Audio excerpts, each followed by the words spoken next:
कारण एक व्यक्ति जो पहले दक्षिण अफ्रीका जाता है और वहाँ कुछ बातें समझता है, सीखता है, तमाम उसकी सीमाएं कोई बहुत नैसर्गिक प्रतिभा के वो धनी थे नहीं। इस पर लिखा भी है एक बार मैंने। एक आध दफ़े घर से पैसा भी चुराया, एक आध दफ़े वेश्यावृत्ति भी कर ली। बाद में बोलने लग गए कि गीता मेरी माँ है, और एक समय पर धर्म परिवर्तन करके ईसाई बनने के बहुत करीब पहुंच गए थे। मांस खाया शायद उन्होंने एक आध बार। वो अभी बोल ही रहे थे कि पिता आखिरी सांसें ले रहे थे और वासना खींच ले गई उन्हें पत्नी के पास उसी क्षण में। बोला नहीं जाता था।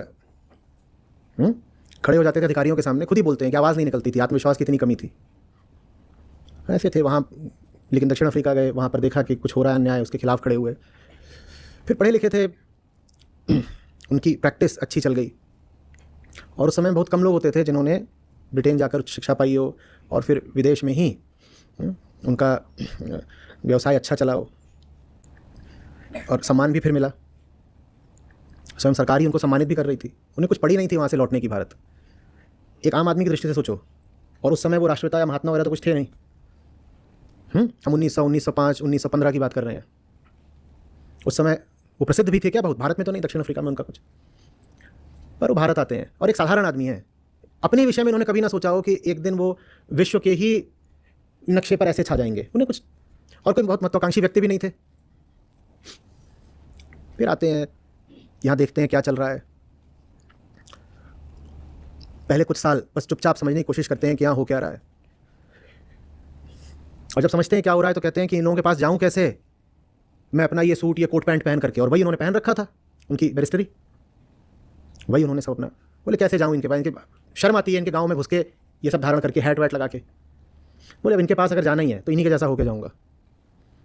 दरिद्रनाथ की सेवा में लगना है तो कैसे मैं उसके सामने अंग्रेज बन के खड़ा हो जाऊँ।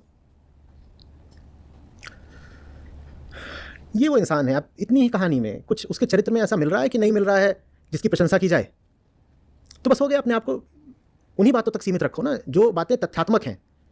बाकी बातों को लेकर के शोर इतना क्या मचाते हैं हम। बहुत कुछ है जो उनके जीवन से, चरित्र से सीखा जा सकता है और सीखा जाना चाहिए। अब आज हो गया है कि आप बैठ गए हो परमाणु बम बना करके और 13-14 लाख आपकी सशस्त्र सेनाएं हैं। आज हो गया ना ये सब। और आम आदमी के पास कपड़े लगते आ गए, खाना पीना आ गया है, शिक्षा आ गई है। ज़रा आज से ठीक 100 साल पहले के भारत में जाना, 1922 के भारत में, और 100 साल पहले के ब्रिटेन को सोचना, जहां कभी सूरज अस्त नहीं होता था, जिन्होंने जर्मनी को 1 नहीं 2 बार परास्त करा था। और क्या चाहते हो कि वो हिंसा करवाते? ये जो भारत के भूखे, नंगे, दुर्बल, दरिद्र लोग थे, इनसे कहते सड़क पे आ जाओ, अंग्रेजों को मार के भगा दो। स्वयं भारतीय क्या तैयार थे इसके लिए? अंग्रेजों की हुकूमत चल कैसे रही थी? अंग्रेजों के दम पर सत्ता के शीर्ष पर भी भारत में अंग्रेज कुल कितने थे? कौन चला रहा था फिर ब्रितानवी हुकूमत भारत में?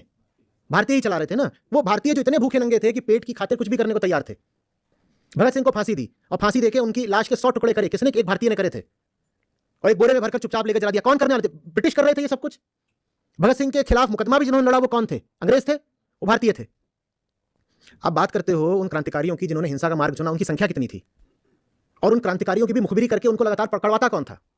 भारतीय पकड़वाते थे ना। क्या भारतीयों की उस वक्त ये हालत थी कि आप कहें कि एक जन आंदोलन होगा, वो भी हिंसक हो सकता था क्या? आज आपको लगता है कि क्यों नहीं कर दिया, क्यों नहीं कर दिया, ऐसा कर देंगे। खाने को रोटी नहीं, पढ़े लिखे नहीं है, 100 तरह के अंधविश्वासों में लिप्त हैं, जात पात और गंदगी के नर्क में डूबे हुए हैं। उनसे कैसे आंदोलन करवा लेते भाई? क्या बातें कर रहे हो? धीरे धीरे करके उनसे कहा कि सविनय अवज्ञा आंदोलन, लड़ मत जाना पर उनकी बात मान मत लेना, अवज्ञा करना। सशस्त्र अवज्ञा नहीं है, मात्र अवज्ञा। इतना ही बहुत है, इससे ज्यादा नहीं कर सकते थे। ये मत कहो कि एक भगत सिंह थे, 10,000 भगत सिंह भी तो हो सकते थे। नहीं हो पाते ना। कहां हो पा रहे थे? और हो रहे होते तो गांधी रोकने गए थे क्या? जो रास्ता उन्हें उस वक्त ठीक लगा वो रास्ता उन्होंने चुना। आप आज बिल्कुल बहस कर सकते हैं इस बात पे कि कोई दूसरा रास्ता भी हो सकता था, कर लीजिए बहस। लेकिन उस व्यक्ति ने जो रास्ता चुना अपनी दृष्टि से, अपने विवेक से, उसमें उस इंसान पर आप व्यक्तिगत लांछन लगाएं, ये कतई ठीक नहीं है। 45 करोड़ कितनी बड़ी राशि होती है? आज से 80 साल पहले भी कितनी बड़ी राशि थी। तुम 45 करोड़ नहीं देते पाकिस्तान को, तो पाकिस्तान कहता नहीं नहीं कश्मीर नहीं चाहिए हमको। पाकिस्तान छोड़ देता क्या अपना दावा? या उसने दावा इसीलिए करा और वो सब घुसपैठिए इसीलिए भेजे क्योंकि 45 करोड़ मिल गया? बोलो जल्दी। वो आप उसको अगर नहीं भी देते वो कश्मीर में, तो भी उसे जो करना था उसने कर ही दिया था। हाँ, इतना जरूर होता कि आपका हाथ नीचे हो जाता, आपके पास कम से कम जो नैतिक श्रेष्ठता की ऊंचाई थी, आप उस ऊंचाई से भी हाथ धो लेते। 45 करोड़ बचा के कुछ नहीं मिल जाता, वो तो आपको देने ही थे। बात समझ में आ रही है? पाकिस्तान गांधी ने बनवाया है। एक यदि व्यक्ति था जिससे जिन्ना घबराते थे, उसका नाम था गांधी। माउंटबेटन से बोलते थे नेहरू को बुला लो, पटेल को बुला लो, बात कर लेते हैं आपस में, गांधी अलग रखो, ये जिद्दी है बुढ़ा, अजीब बातें करता है और अड़ जाता है और कहता है मानोगे नहीं तो जान दे दूंगा। गांधी जब मरे तो जिन्ना बोले एक बहुत अच्छा हिंदू मर गया। लोगों ने जाकर कहा आप क्या बोल रहे हो? बोल दो एक अच्छा इंसान मर गया, ये बात आपकी छप रही है अखबार में। बोले नहीं, एक अच्छा हिंदू मर गया। जिन्ना को वहां दिखाई दे रहा है कि ये जो इंसान है ये हिंदू धर्म का एक बहुत ऊंचा प्रतिनिधि है। ये बात जिन्ना को भी दिखाई दे रही है। और आज हम कह रहे हैं कि नहीं नहीं गांधी तो हिंदुओं के साथ नहीं थे, वो मुसलमानों का पक्ष ले रहे थे वगैरह वगैरह। और कौन कह रहा है कि गांधी को तुम देवता का, भगवान का दर्जा दे दो, लेकिन इंसान को इंसान की तरह तो देखो ना। मरने के बाद उनके चरित्र का नाश कर रहे हो, ये नहीं शोभा देता। 100 उनमें खोट थी, कौन इनकार कर सकता है? लेकिन उनसे कोई बेहतर अगर मिल रहा होता तो खड़ा हो जाता ना। कोई और काहे नहीं खड़ा हुआ? किसी ने बंदिश लगाई थी भाई, गांधी से उच्चतर कोई होता वहां खड़ा हो जाता, देशवासी उसके साथ चल देते। गांधी को महात्मा गांधी ने स्वयं नहीं बनाया, इस देश ने बनाया। तो अगर तुम्हें गांधी की प्रसिद्धि इत्यादि से समस्या हो रही है तो दोष किसको दो? देशवासियों को दो ना। देशवासियों को प्यार हो गया था गांधी से, तो हो गया था। और गांधी तो नहीं गए थे मोहब्बत की भीख मांगने। लोगों को अच्छा लगता था, एकदम 2 हड्डी का आदमी चला आ रहा है और तेजी से चल रहा है और चलता ही जा रहा है, रुकता ही नहीं, एक गांव से दूसरे गांव भाग रहा है, ये कर रहा है वो कर रहा है। लोगों को बड़ा अच्छा लगा। दोष देना है तो देशवासियों को दो। एक बात लेकिन बता देता हूं, वैसा कोई आदमी आज भी खड़ा हो जाए ना, अच्छा लगेगा। आसान नहीं होता गांधी बनना। और ये बात मैं कोई गांधी भक्त इत्यादि होने के नाते नहीं बोल रहा हूं। गांधी से बहुत समस्या मुझे भी रही है। मैं किशोर था 14-15 साल का, तभी से मुझे गांधी से कुछ समस्याएं रही हैं गहरी। लेकिन इसके बाद भी मैं इंसान की तरह इज्जत करना जानता हूं।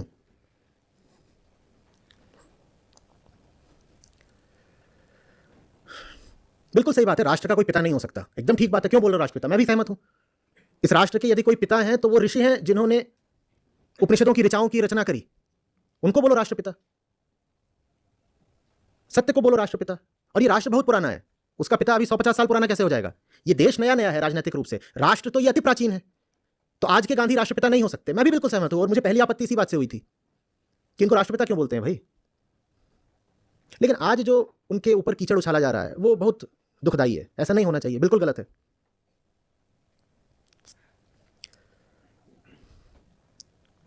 बहुत कम लोगों में हिम्मत होती है कि महात्मा कहलाए जा रहे हैं फिर भी जो अपनी जिंदगी की बातें हैं सब खुद ही बताई दे रहे हैं। लो ऐसा है, लो ऐसा है, सब जीवन सार्वजनिक है, कुछ पूछोगे बता देंगे, जो जानना चाहते हो बोलो क्या। नहीं तो दूसरे लोग तो ये दवा छुपी में ही रह जाएंगे। वो जो भी जी रहे थे और बार बार यही बोलते थे मैं प्रयोग कर रहा हूं। भाई मैं जानता नहीं, मैं प्रयोग कर रहा हूं। एक पिता के रूप में बहुत वो सफल नहीं हो पाए, वो भी खुद ही बता दिया उन्होंने।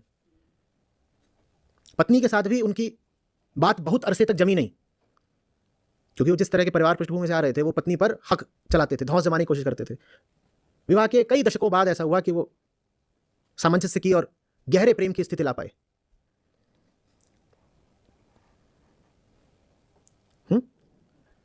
तो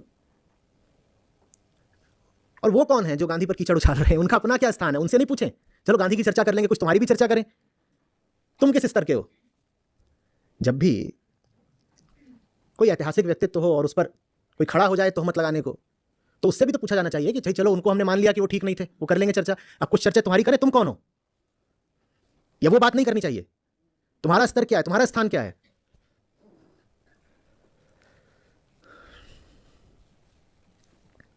उन्होंने तो अपनी सारी बातें किताबें लिख करके या कभी किसी ने पूछ लिया तो उन्होंने सब स्पष्ट कर दिए। और उन्होंने जो स्वयं ही बता दिया उसको लेके आज तुम शोर मचाते हो। तुम्हारे जीवन के कितने राज तुमने आज तक प्रकट करे हैं? और जैसे उनका तुम बताते हो, अरे वो 2 लड़कियों को ऐसे लेकर के चलते थे, देखो आता है, ये सब लिखा होता है व्हाट्सएप में, ट्विटर पे चलता है, ऐसे लिख देंगे हौसी बुढ़ा। जब वृद्ध थे ऐसे अपना देखो कितना हौसी है बुढ़ा। वो तो अपना चल रहे हैं जनसामान्य के बीच, उनकी तस्वीरें खिंच रही हैं, उनके सामने उनकी तस्वीरें खिंच रही हैं, उनका खींचे, अच्छी बात में क्या छुपा। तुम अपनी जिंदगी का भी तो कुछ बताओ, क्या क्या छुपा हुआ है? वो कब प्रकट होगा? कोई आवश्यकता नहीं है कि आप गांधी की विचारधारा पर चलें, बिल्कुल नहीं। उनकी बहुत सारी बातें, विशेषकर जो उनके आर्थिक क्षेत्र में सिद्धांत थे, वो अगर वो लागू कर दिए जाएं तो उसके परिणाम भयानक भी हो जाएंगे। तो एक निष्पक्ष चिंतन होना चाहिए। जो बातें ठीक नहीं है उनको अस्वीकार कर दो, बोल दो नहीं मानते, लेकिन वहाँ बहुत कुछ ऐसा है जो काफ़ी उत्कृष्ट है, सीखने लायक है। आप उसको ठुकरा करके गांधी का कुछ नहीं बिगाड़ रहे हो, उनका क्या बिगड़ सकता है अब? लेकिन गांधी से जो कुछ सीखने और मानने लायक है, आप उसको भी ठुकरा दोगे तो आप अपना ही नुकसान कर रहे हो।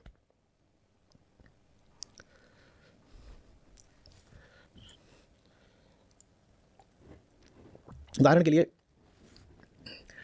आईआईटी में थे तो वहाँ पर कई बार चर्चा होती थी कि जो भारत की टेक्सटाइल इंडस्ट्री है उसको पिछड़ कैसे गई इतनी, और धीरे धीरे ऐसा हुआ कि क्योंकि भारत टेक्सटाइल्स के लिए जाना जाता था अंग्रेज़ों के आने से पहले भी, और अंग्रेज़ों के समय में भी कम से कम रॉ मटेरियल का यहाँ उत्पादन होता था और एक हद तक यहाँ पर विकसित थी टेक्सटाइल इंडस्ट्री। क्या हुआ तो उसमें बात निकल के आती थी कि भारत की जो टेक्सटाइल इंडस्ट्री थी उसमें गांधी जी के सिद्धांतों का बड़ा योगदान था, और ये बात साफ है, तथ्यात्मक है, ये दिख रही है।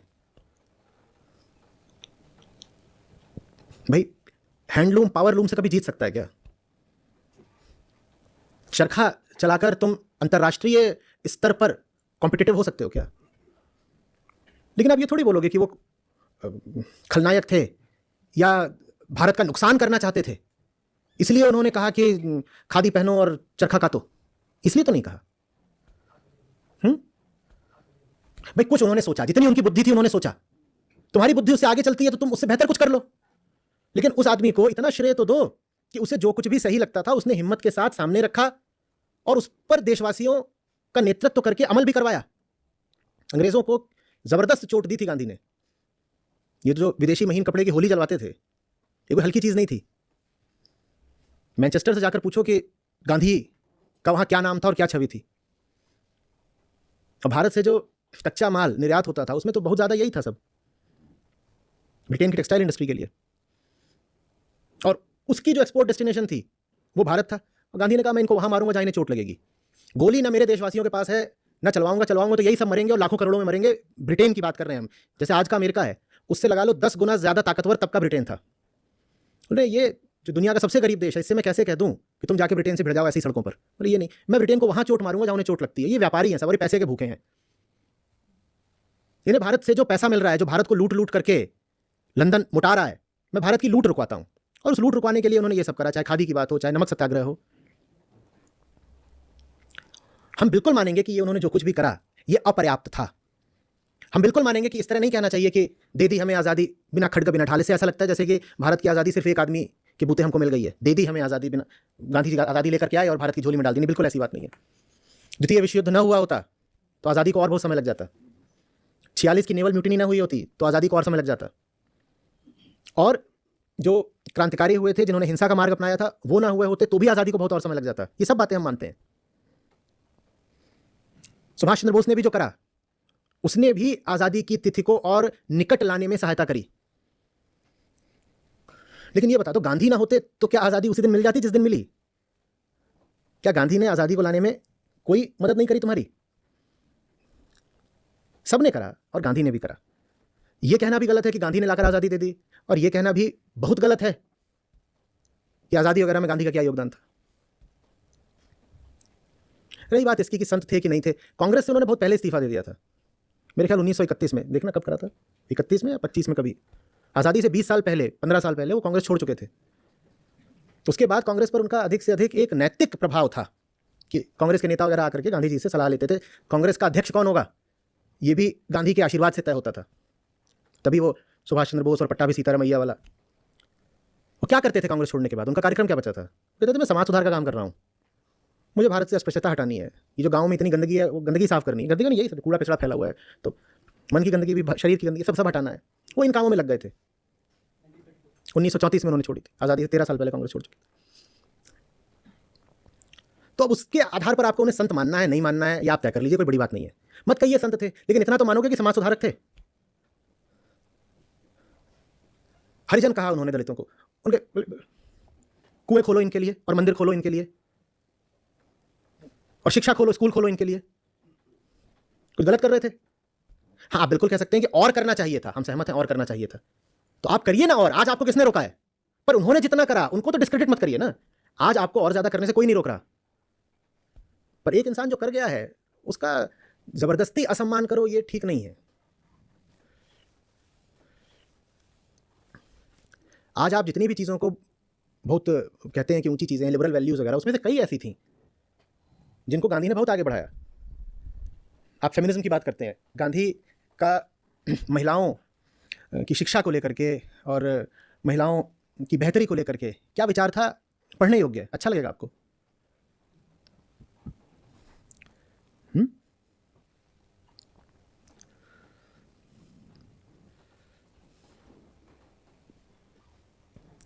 और कुछ नहीं तो बाकी छोड़ो कि ढिठाई की ही कदर कर लो, जिद्दी।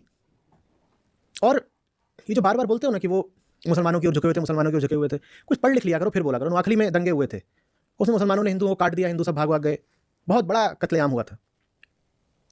वही जो मुस्लिम लीग ने डायरेक्ट एक्शन का नारा दिया था, उसी के बाद हुआ था ये सब। तो गांधी वहां गए, खड़े हो गए हैं, बोले नहीं होने देंगे। वो किसके पक्ष में खड़े थे? किसके पक्ष में खड़े थे? और उसके बाद मालूम है क्या बोलते हैं? बोलते हैं एक हिंदू होने के नाते मुझे शर्म आती है कि हिंदू इतने कायर क्यों हैं कि जब मुसलमान मारते हैं तो भाग जाते हैं। ये शब्द है उनके, गूगल कर लीजिएगा। बोलते हैं और बताता हूं साफ साफ, कभी भी दंगे वगैरह होते हैं मैं देख रहा हूं, the Hindus come second best. Second best माने यही पिटते हैं। और आगे बोलते हैं कि मैंने ये देखा है कि आम मुसलमान एक बुली है और आम हिंदू एक कावर्ड है। जो बात देख रहे हो साफ साफ कह रहे हैं, कोई लाग लपेट नहीं। हिंदू मुसलमान को लेकर के आज गांधी जी पे इतना आक्षेप करते हो ना, तो उन्होंने बोल दिया था आम मुसलमान एक गुंडा है और आम हिंदू एक कायर है। और ये बोलते हुए उन्होंने ये नहीं सोचा कि मुसलमानों की भावनाएं आहत हो जाएंगी या हिंदुओं की भावनाएं आहत हो जाएंगी। फिर आगे बोलते हैं, और इस बात पर हिंदू और मुसलमान दोनों को शर्म आनी चाहिए। मुसलमान को शर्म आनी चाहिए कि वो गुंडा क्यों है, और हिंदू को शर्म आनी चाहिए कि वो कायर क्यों है। मुझे तो नहीं लग रहा ये आदमी किसी का पक्ष ले रहा है, मुझे तो लग रहा है इसको जो बात सीधी साफ दिखाई दे रही है उसको सपाट बोल रहा है। आपको लग रहा है पक्ष वगैरह? पता नहीं।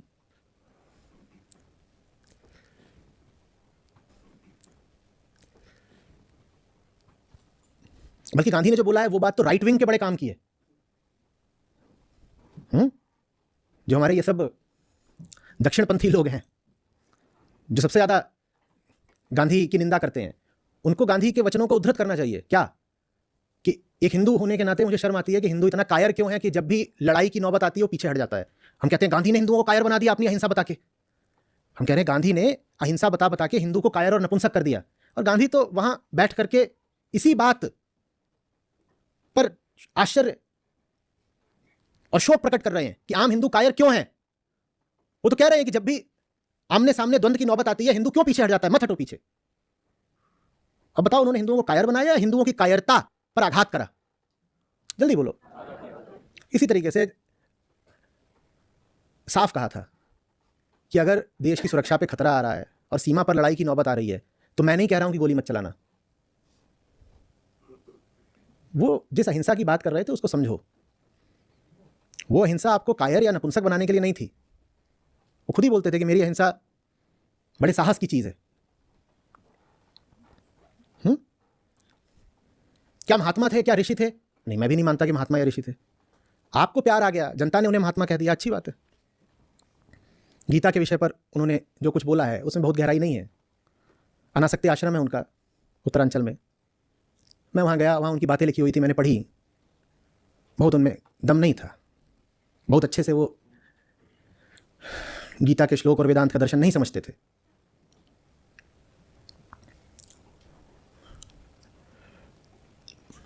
लेकिन जो भी है, अनासक्ति अच्छी चीज होती है इतना वो जानते थे। क्या इस बात का भी श्रेय नहीं दोगे उनको? और इसका श्रेय कौन नहीं दे रहे उनको? जो खुद आसक्ति की कीचड़ में गले बराबर डूबे हुए हैं। गांधी पर मैं अधिक से अधिक इतना कह सकता हूं कि अनासक्ति का वास्तविक अर्थ वो नहीं जानते थे। ठीक, तो अनासक्ति का वास्तविक अर्थ दुनिया के पूरे इतिहास में कुल जाना भी कितने लोगों ने है?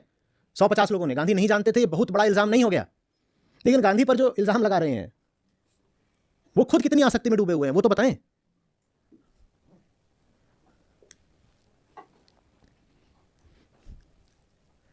और फिर पुरानी सीख है ज्ञानियों की, सार सार को गही रहे थोथा दे उड़ाए। उनसे जो बात सीखने लायक है उसको सीखो ना, और बाकी बातों की उपेक्षा करो, आगे बढ़ जाओ। बाकी बातों से क्या मतलब? यूं ही बैठ करके निंदा करे जा रहे हो, क्या मिलेगा?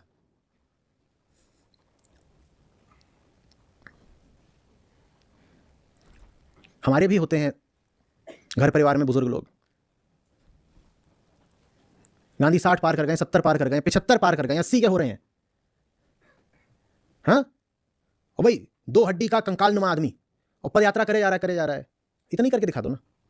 ऐसा करो, पदयात्रा करते हुए उनकी निंदा करो।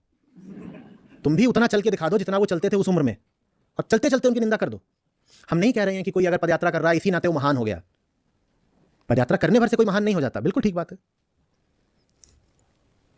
लेकिन कुछ तो उसको सम्मान दे दो। या उनकी प्रतिमाओं को खंडित करोगे, उस पर जाकर के जूता चढ़ाओगे। अभी गांधी जयंती बीती, देश में बहुत जगहों पर हुआ, वो जाकर के मल टट्टी फेंक के आ रहे हैं गांधी जी के चेहरों पर।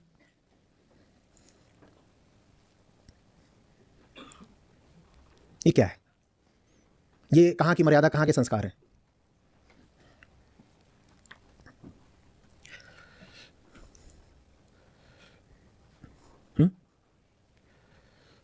और इतना मैं बता देता हूं, वो जीवित हों और आज यहाँ आ जाएं, इसी मंच पर आ जाएं, इसी कुर्सी पर बैठ जाएं, आज भी आप उन्हें मंत्रमुग्ध होकर सुनेंगे। दम था बंदे में, हल्का आदमी नहीं था वो। हाँ, सुनने के बाद आप कह सकते हैं कि इनकी बहुत सारी बातें गलत हैं या व्यावहारिक नहीं है, ये आप कह सकते हैं, लेकिन आप ये नहीं कह पाएंगे कि बंदा हल्का है। जो उनके धुर विरोधी थे वो भी कभी ये नहीं कह पाए कि बंदा हल्का है। चर्चिल को कोफ्त थी गांधी से, अरे बाप रे।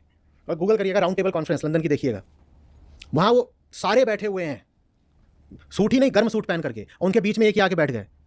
एक नंगे आदमी ने बाकी सब में हीन भावना भर दी है, क्योंकि ठंड नहीं लग रही। और ये एक मोरल वेपन है जिसका उन्होंने इस्तेमाल कर दिया है। कह रहे मैं भारत हूं, मैं अकेला हूं, मेरे पास संख्या नहीं है, मेरे पास बल नहीं है, मेरे पास पैसा भी नहीं है, लेकिन देखो मेरे सामने तुम सब लज्जित हो।